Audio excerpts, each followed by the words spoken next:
Bhagwan. As I said, from my childhood I've been a very keen student, not to get a pass in the examination, but to comprehend and try and see if it can be brought into my real life in a practical sense. And so much so that whatever I have learnt, they've all been very useful. You know, you can learn a lot from your friends and teachers, but you can also learn from your enemies who don't think much about you. Because from that you get to know what's wrong with yourself. And if hopefully you can cope up with that problem of correction by yourself or some jnani's help, you are a much better person. So that is what I learned from my service. Coming to the specific question you raised about my having been in the army and how I, sort of transited from there into a different orbit altogether. Well, for me, what I learned from my studies and from my gurus or whoever it is that it's really not different. After all, you are dealing with human beings. It is their intellect, it is their mind, it is their egos, and it is their circumstances.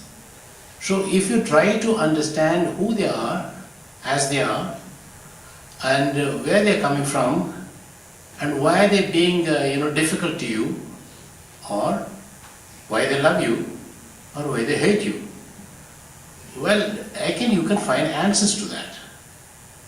For me, in the army, which was 30 years of service, literally after doing my engineering, and 1 year I worked on public sector undertakings, and then I moved into the army, because some of the friends who did engineering with me, they said, look, you are a very odd guy.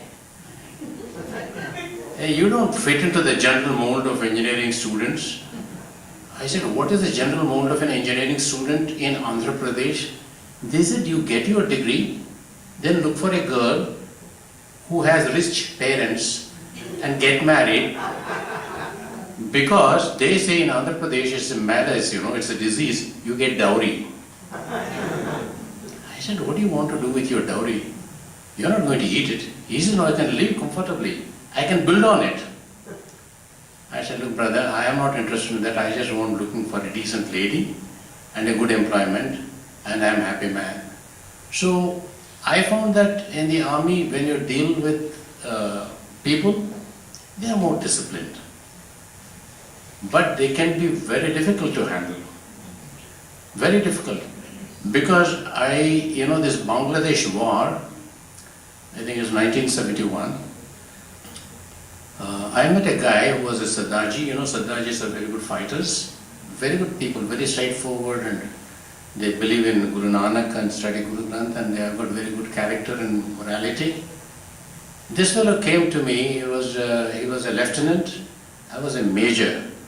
So we were at the bar, which is the general, watering hole for everyone to get together. So I asked him, I said, you have been in Dhaka, you see? Yeah. You went into just General Manekshaw, leading India into battle. So I said, what were your experiences? Sir, there was a time when we had to reach Dhaka through a very long trudging march, quite a few miles, and we had no vehicles at that time. We had to carry all the thing and all. So there was this boy in my platoon who was working, and he was carrying that ammunition which is very heavy. And in the night, and there is probably rain there, so this was all soggy on the way. So he just stopped.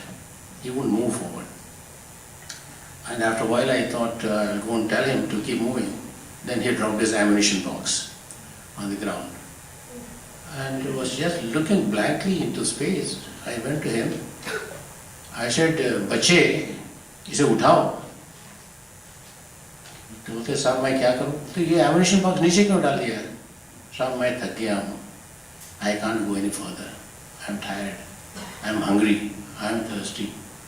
He said, ये मेरा order है, उठाओ. वो बोला साहब मैं उठा सकता है. I said, I am ordering you, do it. Then he said, साहब मैं ये काम कर सकता हूँ. Then you know he had a Sten gun.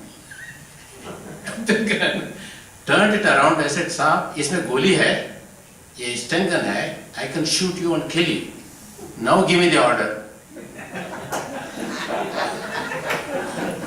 He said, Baba, I don't want to give you any order. I'm going. You see, it will be very funny, but in a battle it won't work. So you have to know who are you dealing with, what are the circumstances, and whether what you say is valid for the other person. It may be valid for you because you are a sop. It is not valid for him because his life is at stake and he is not fed well. He is thirsty, sad. So this ability to empathize with other people is what you need, and that I think comes primarily from at the highest level, egolessness. If you are all the time going about the world with a very stiff backbone, which is what I call the ego, it won't work. And what Dada Bhagwan says, adjust everywhere, doesn't seem to make any sense such people. Because you just can't adjust as long as your ego is stiff and strong and growing. So I found that when I could empathize with the Jawan, I thought probably I understand the problem of ego. And I didn't try to push anybody in the army. But what I thought I was successful in is that I could motivate people to go to higher levels. And what they thought we can't do, I made them do, and then they felt very, I couldn't say the word, proud. They felt very accomplished, they felt very happy about their own activities. Talking about my experience in Gujarat, I just want to highlight, I'm not bragging about it because I can't pat my back, my hands are very short. I was in Baroda raising what is known as a territorial army regiment, where all the civilians come, they are made into combatants, semi-combatants.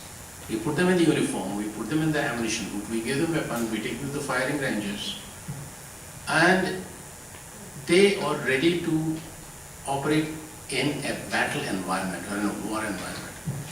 The reason why ONGC, whose western headquarters is located in Baroda, that's where I was, is that Colonel Wahi, who happened to be from the army, retired and rose through the private sector, public sector, to be the chairman of the ONGC. He had a purpose. They said ONGC is the one which produces the wealth for the nation. If the workers go on a strike and stop the operations all over, in Gujarat, Mehsana, Ahmedabad, they're all over the place, in Assam, even in foothills. So they said the nation's economy will come to a grinding halt. So they said, let us make the workers in the ONGC who are civilians into a combatant people. Let us give them the spirit of combat to fight the enemy, not to fight the Indian, economy. So I was, for whatever reason, the army headquarters chose me and said, you go to Baroda and you do whatever the job is, to raise a regiment of civilians and make them look like and behave like and think like, act like army people. I said, this is very difficult. So anyway, I packed up and then moved from Pune, where I was, to Baroda, and there I met the Western Headquarters regiment. There was, fortunately for me, there was a brigadier, he was a wonderful man, retired person, he was employed there. So I said, sir, what is this? What am I supposed to do with these civilians? He said, Sesha, I don't know. You better do what you can. Because these guys are so highly paid in ONGC, they don't take orders from anybody. They just do their work, and if anybody tries to boss over them, they say, get out from here. Don't tell us, I know what to do. I am a geologist, I know what to do. You don't have to teach me. You don't have to tell me. I am a chemist, I know what to do. I am a driller, I know what to do. So what are you coming and telling me to what to do? I don't need you. I said, ये तो बड़ी मुश्किल काम है.